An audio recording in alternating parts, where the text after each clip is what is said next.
kind of felt like I was a slow learner. Maybe what they call a late bloomer. I noticed when I was in college, and even when I was in high school, there were kids that seemed to excel in academics far more than I did.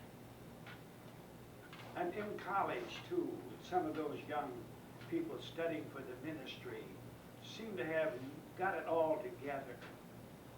But they fell by the wayside, and they never did serve God. They married the wrong kind of people, and they never did amount to anything for God. I'm not saying all of them, but the majority of them did. The president of our school was a wise man, Dr. J. Frank Norris. He said, I'd rather have you come to school and be here every day and get C's in your academics and amount to something than to get straight A's and be a fool. Right. And drop out of school and not finish the course because you wasn't right up to snuff with. And I'm trying to tell you something. Because you don't excel as others perhaps around you, I've noticed that a lot of times the smart ones, they don't always make it. And I'll tell you something, Dan. I notice these extra intelligent people, they seem to fall into cults, into Calvinism, hyper-Calvinism. I would explain hyper-Calvinism to you, but it's basically a theology that believes in,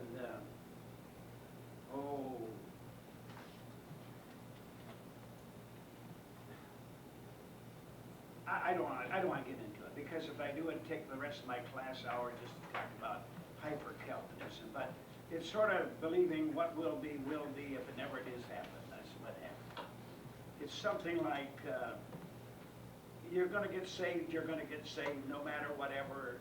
God knows who's going to get saved, he'll save them. It just about kills evangelism and missionary endeavors. It's really a cult. But so many intelligent folks, high-educated folks, because it kind of pacifies your lack of winning souls, times highly intelligent people commit suicide. They just cannot ever seem to get enough because their brains are so high above everybody else. I've noticed this too, class. I've noticed that people who are highly intelligent, have a high IQ, are very hard to live with. They become perfectionists. Everybody else around them is dumb. You take a person, normal girl, for instance, marry a high intelligent man, it usually ends up in divorce because there's no compatibility there. Please don't take me wrong, but you may be a late bloomer. You may come on. I've always felt like I was that, a late bloomer. I've enjoyed my life so much, and like flowers come up in the spring, and some come up in February, the locust, the crocus, I mean, and then the others, the violets begin to come up in April, and the tulips and the daffodils come up in May. But some of the other plants, flowers, they'll not come in until, like the gladiolus, come in August. You say, what are you trying to say? Well, they're all pretty, but sometimes it takes a little more to get to where they bloom out like they want to bloom out. And you may do that in your life. You may take a little while to bloom out, but you just keep on seeking knowledge and stay in the will of God and pleasing God, and don't be a hardhead, don't be a fool, don't be a quitter, don't drop out. Just keep right on keeping on. And someday you will be a happy person You will be a happy person. Now, I'm not trying to be super spiritual. I want to say this. I can't stand super spiritual people. They gag me. I was telling my wife tonight, was down on Cedar. I was talking about my mom and dad. I said, my mom and dad were wonderful Christians. They weren't super spiritual jerks. We could have fun. I mean, we could have fun. And life wasn't all those sour apples and everybody's bad there. It wasn't that at all. Life was fun, and it still is.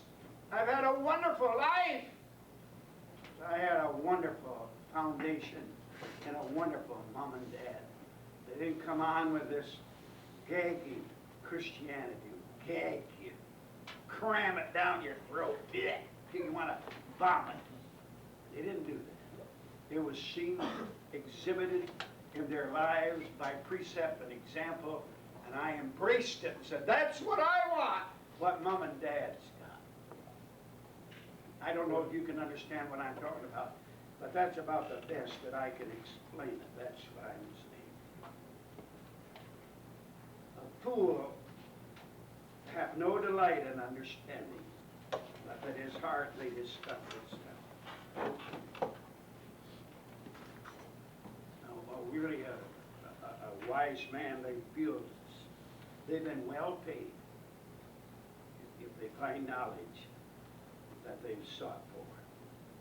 Let me go to verse 3. You can see that this class, I could be teaching this during the millennial age, the 1,000-year reign of Christ.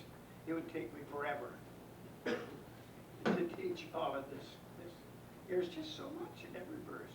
They're character building things. Understand what I'm talking about? When the wicked cometh, then cometh also contempt, and with ignominy reproach. Talking about ignominy, we're talking about public disgrace, talking about shame, talking about being a reproach. Even the wicked have contempt for their own kind. The wicked hate the wicked even. And with disgrace comes shame and reproach. Wickedness, are you listening to me? Please listen to me. Wickedness begins with a mistake of judgment. You did some dumb, stupid thing. No, you've never done that, have you? You're all a bunch of hypocrites if you don't think you have. We've all done some dumb, stupid things. But that is where wickedness begins. And it ends in disgrace and iniquity and shame and public disgrace. Go to jail. Some embarrassing terribleness comes upon your life. They all happen because of a mistake in judgment. I didn't think it through. I rushed in where angels would fear to tread. I did this dumb, stupid thing. Now I'm paying for it. And not only now, but most generally,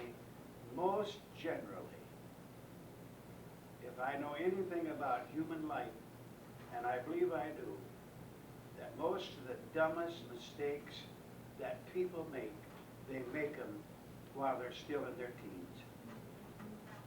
Dumb, stupid stuff.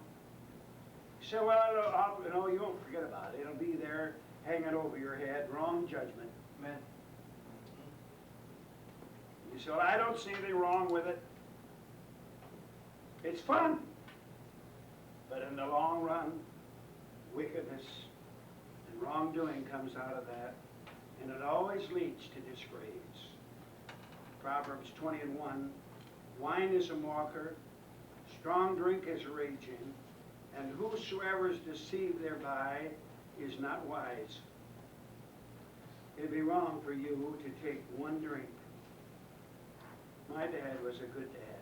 My dad said, Don, when you see me drink my first bottle of beer, you can drink beer too. I never saw him drink a beer. I have never tasted beer in my life. Amen. He said, when you see me take my first shot of whiskey, you can have one too, Don. He's told me that. I've never tasted whiskey in my life. He said, well, you're trying to be a goody-goody. I'm not trying to be a goody-goody. I just had good examples. Wine is a mocker.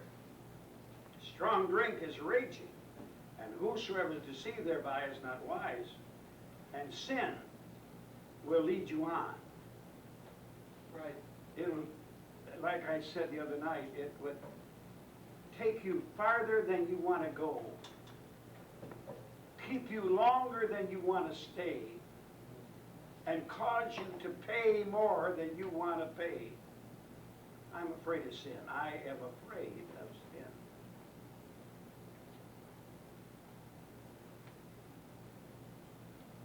Then comes reproach. Public disgrace. You're a convict now. How did I get in this jailhouse? Your judgment was wrong. You made a dumb mistake. You went with the wrong crowd. You did the dumb thing, the wrong thing. Don't blame anybody but you. You made the mistake. Well, I was with these guys, and my boy is a good boy, but he got with the wrong crowd. No! The wrong crowd got with your boy. You don't understand that, do you? You're right. Water seeks its own level. It always will and always has. People are attracted to one another, and when wicked cometh, contempt and shame and reproach follow all of that. You have to guard. You have to guard your respectability. Keep yourself from the wicked. Don't travel with them. Don't travel with bums and screwballs and nincompoops. You can't figure that out. Oh, they're cute and they're smart and they're fun and boy, they always doing this and that. But they're dumb, they're wicked, and it's leading you to reproach in your life. Amen. Stay away from that crowd. I've said it 100 times, I guess, in this class. But always travel with somebody better than yourself. Always. They'll help pull you up. You travel with somebody lower than you. Well, I didn't think anybody lowered me or higher than me. I'm just, yeah, you know what I'm talking about. You know exactly what I'm talking about. There are people that don't have your convictions and standards. They do things and cuss and damn and swear and tell dirty jokes and drink beer and pop dope and chase women, chase men. Just leave that crowd alone. Yes, sir. Amen. Preacher. Travel with somebody that lives pure and holy and godly, and they'll pull you up. You travel with somebody else, they'll pull you down. That's good preaching if I am doing it. I'm ready to take up an offering now. Verse 4 of chapter 18. The words of a man's mouth are as deep waters, and the wellspring of wisdom as a flowing brook. The sayings of wise men are like deep waters. I don't know, I'm not trying to use myself as an example, but you know, Brother Armstrong, I don't know what you do for a living. You told me to, but what do you do for a living? Construction. You do construction. Do you remodel homes, or do you start from the ground up and remodel homes? But how long have you been doing it now? Well, I started when I was 4 with my dad. About 10 years? At least 10. Okay. But you know what you know.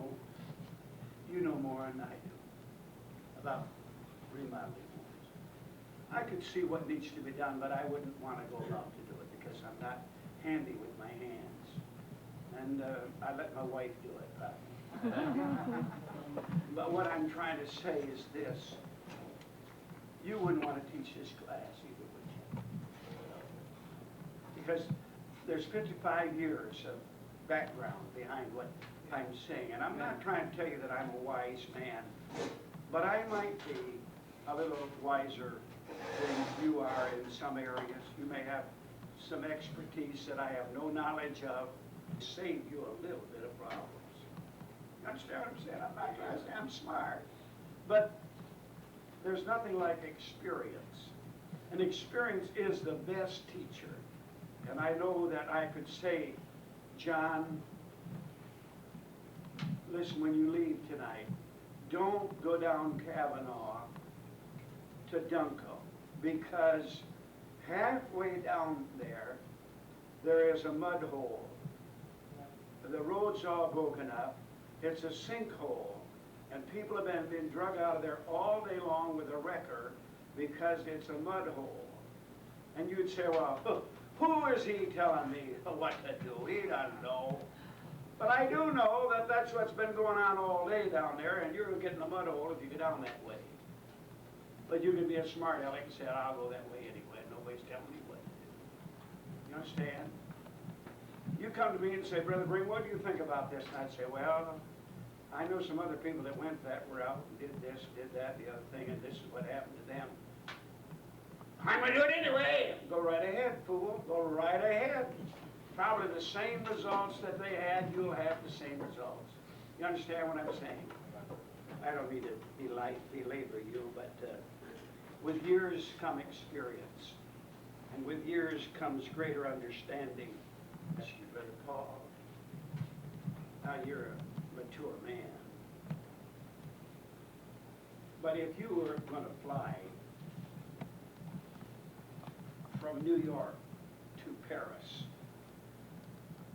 and you made your arrangements, and you got to the airport in New York, and they put two men in front of you and said, now this fella here is Johnny Jones. This is his first flight that he's ever made, transatlantic flight. And here's this old fuddy-duddy here. He is now past 70 years old, and he's flown across the Atlantic hundreds and hundreds of times. Which would you prefer to be the pilot of the plane? The old man, because he's had that experience. And that's what I'm trying to say. I wouldn't be too careful to listen to my peers, those of your same age limit, I wouldn't be. That's what happened to Rehoboam.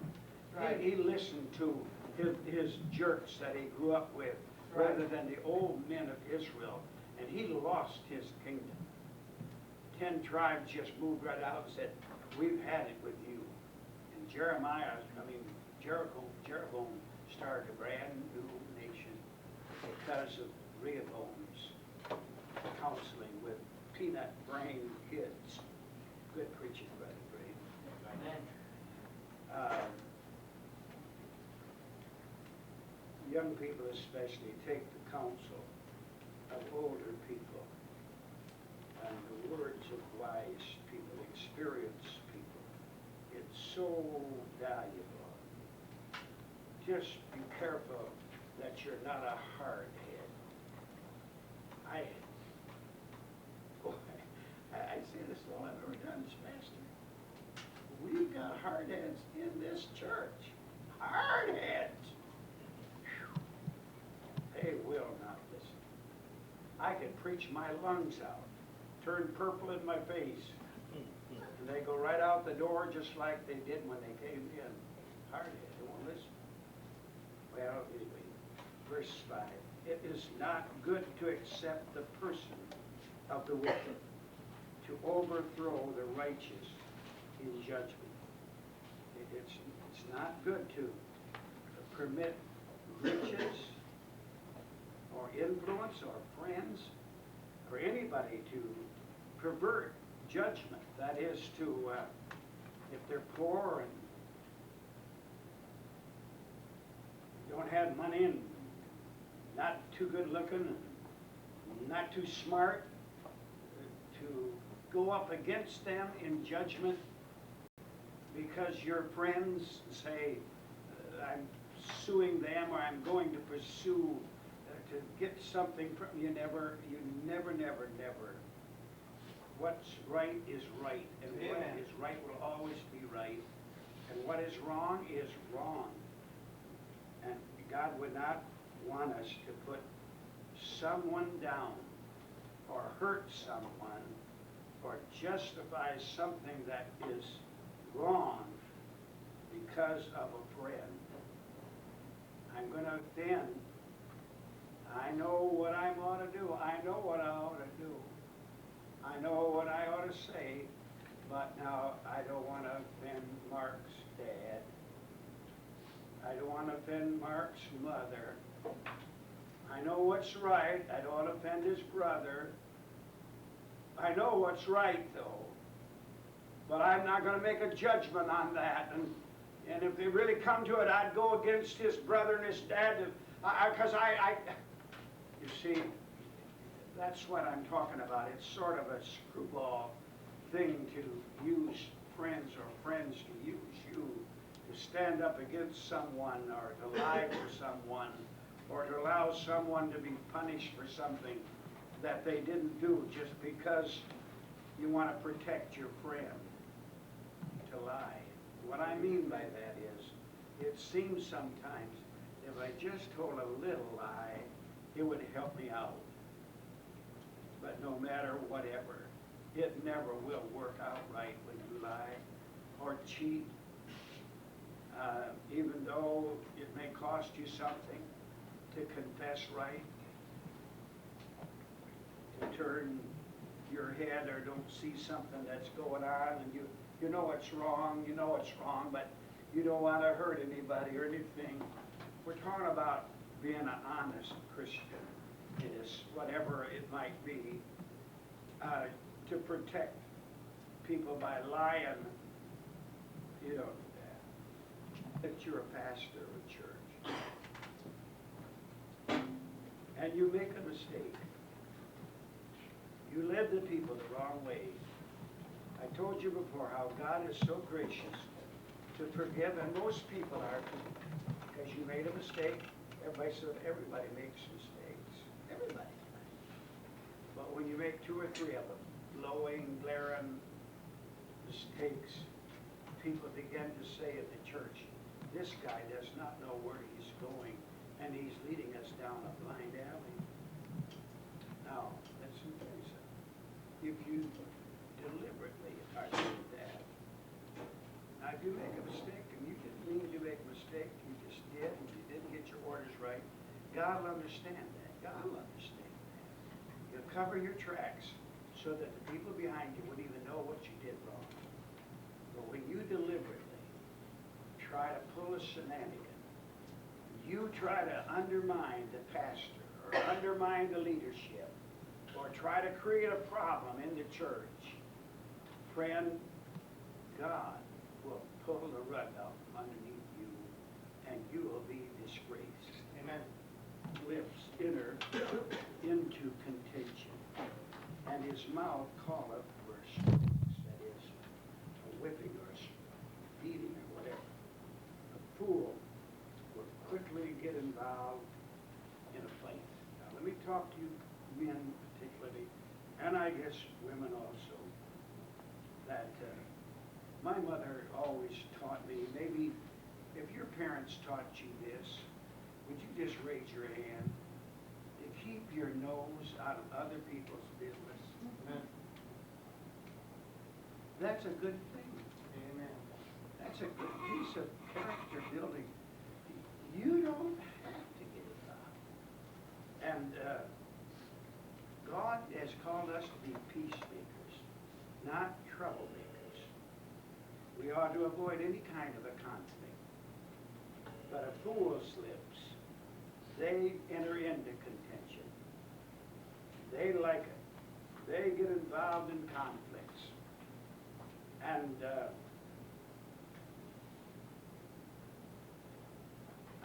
I'm trying to be nice, but it's hard sometimes. sometimes, so this is my class. If you're a hothead, you'll never make it. You'll never make it in the Lord's Word. You want to put up your dukes, you're all done. You're all done. You're all done. There is none of that in Christianity. That is not Christian. It is not Christian. It isn't. If you're a fighter, if you're a troublemaker, if you're a hothead, you're always brushing your teeth with gunpowder and shooting your mouth out all day long, you are not going to go anywhere in the Lord's way. You try and tell the boss how to run the shop. It's not your business to do that. He's the boss, you let him do it. You'll end up in a divorce because you got to have your way or it's the highway. You're going to run this ship. You're going to have nothing but trouble and heartaches all of your life. You probably run through. I know one man been divorced and remarried 8 times. 12 times. You'll have very few friends. You'll live miserable. And you'll sit in the seat of the scornful. Yeah. And I want to tell you something else, too. Are you listening, class? You probably never will change. If you're a hothead and a screwball and a fighter and a strifer, you'll be that way all your life. Unless you get converted. Unless you get born again. Unless you got what I got. I got saved when I was 9. But I got saved when I was 26.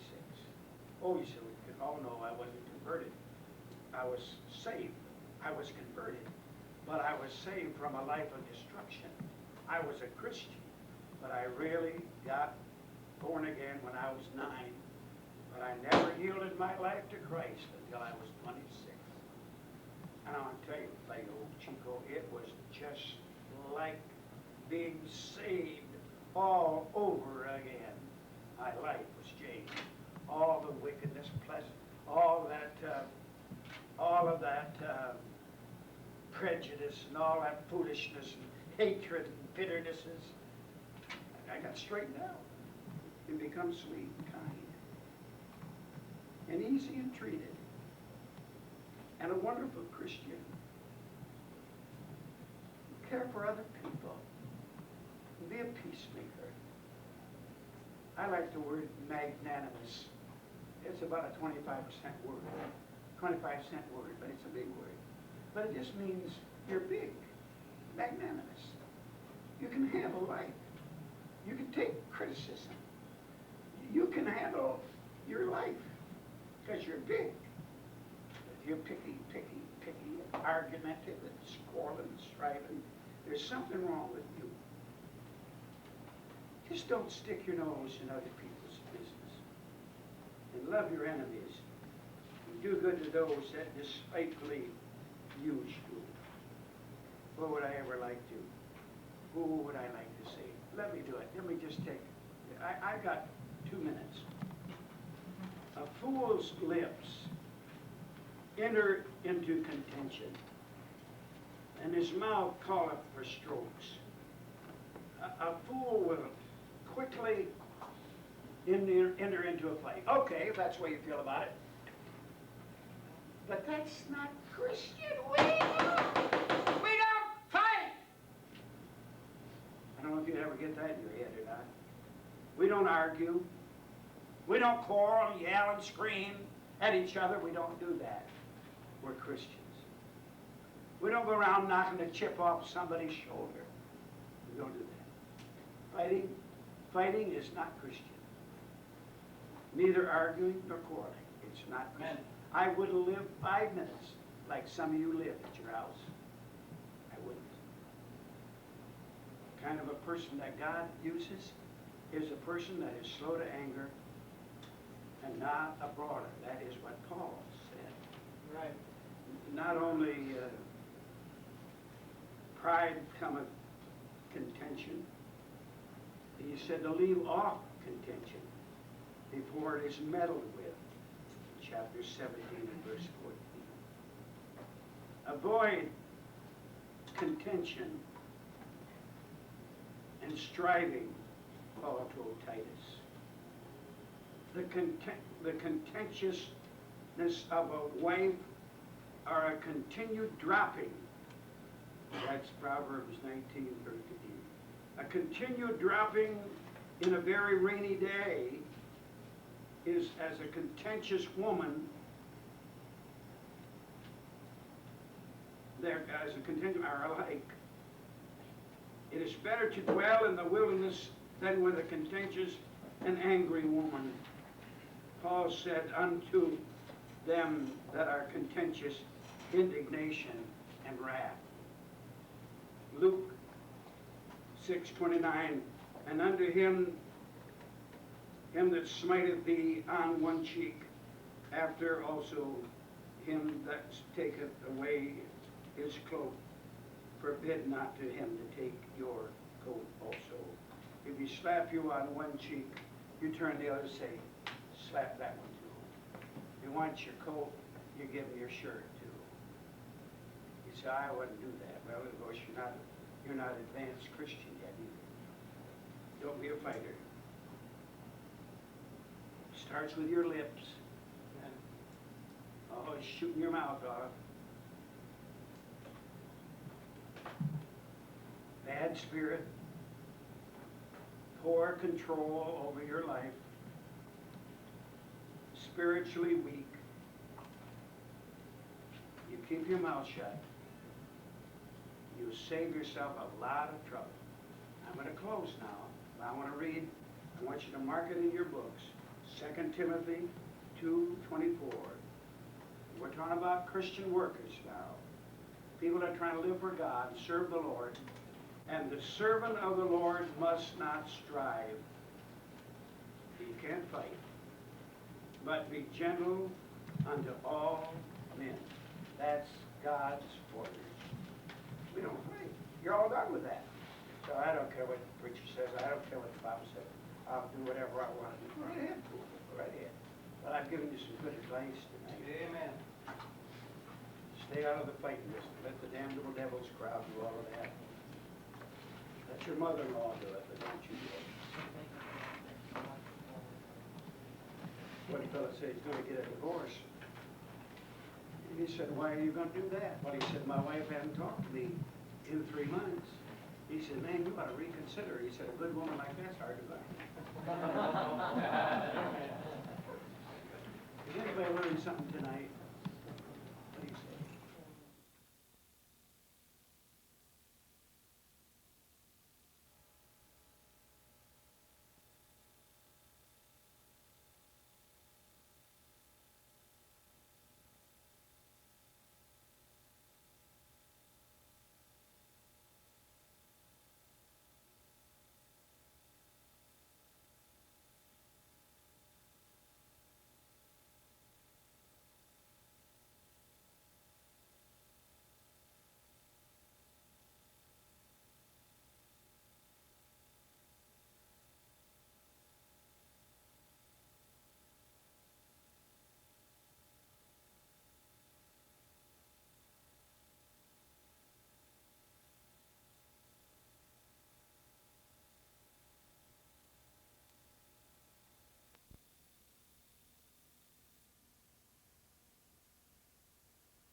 Real good.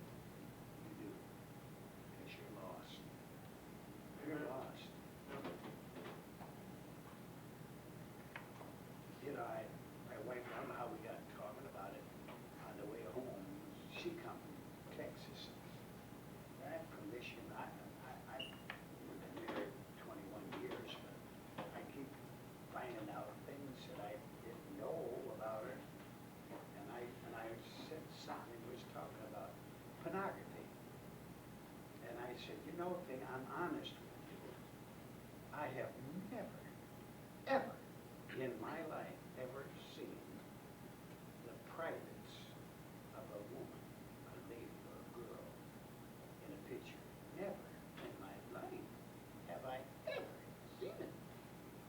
She said, you haven't? I said, no, I haven't.